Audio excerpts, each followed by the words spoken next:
출애굽기 3장부터 11장까지는 내려가서로 요약할 수 있습니다. 하나님께서 이스라엘 백성들의 고통을 보고 듣고 아셨습니다. 그래서 하나님이 내려오셔서 구원하시는데 하나님이 오셔야 할 자리에 모세를 그분의 대행자로 세워서 이스라엘을 구원하십니다.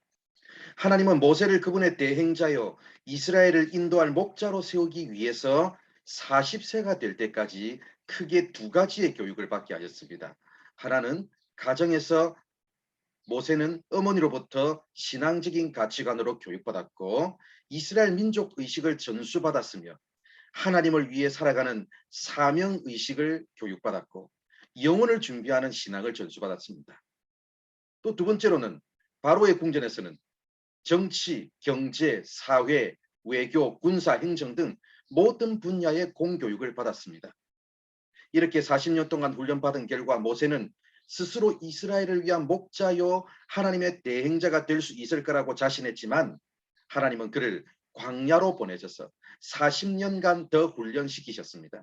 세상적인 자질만 가지고서는 하나님이 쓰실 수 없습니다.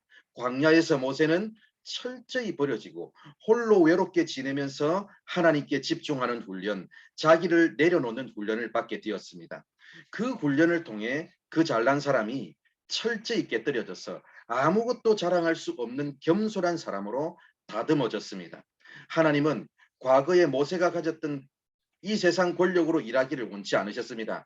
하나님은 모세가 가졌던 젊음과 모세가 가졌던 지식과 능력으로 일하기를 원치 않으셨습니다. 하나님은 모세의 자기 열심과 자기 의지와 자기 의로 일하기를 원치 않으셨습니다. 하나님은 능력 있고 잘났고 자기 의와 자기 열심으로 가득 찬 모세를 광야로 보내셨습니다.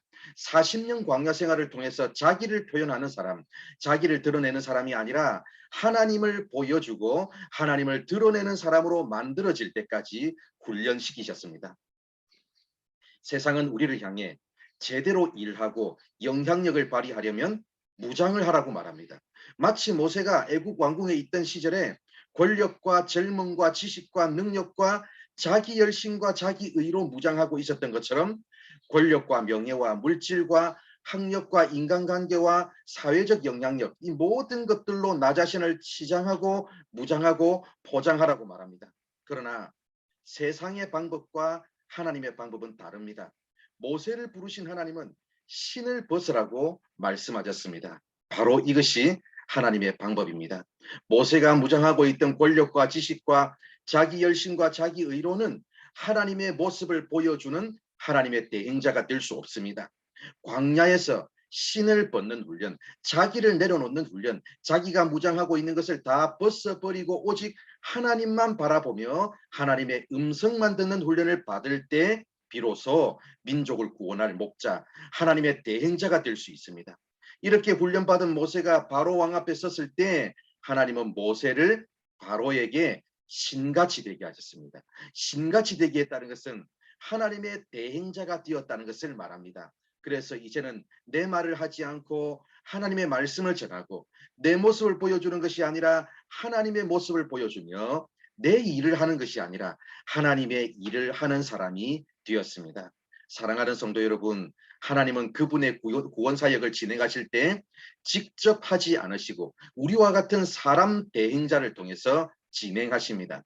그러나 우리가 가장 좋은 세상적인 조건으로 무장하고 있을 때가 아니라 광야 훈련을 통해서 하나님만 바라보는 사람, 자기를 내려놓는 맨발의 사람이 되었을 때 우리를 하나님의 대행자로 사용해 주십니다.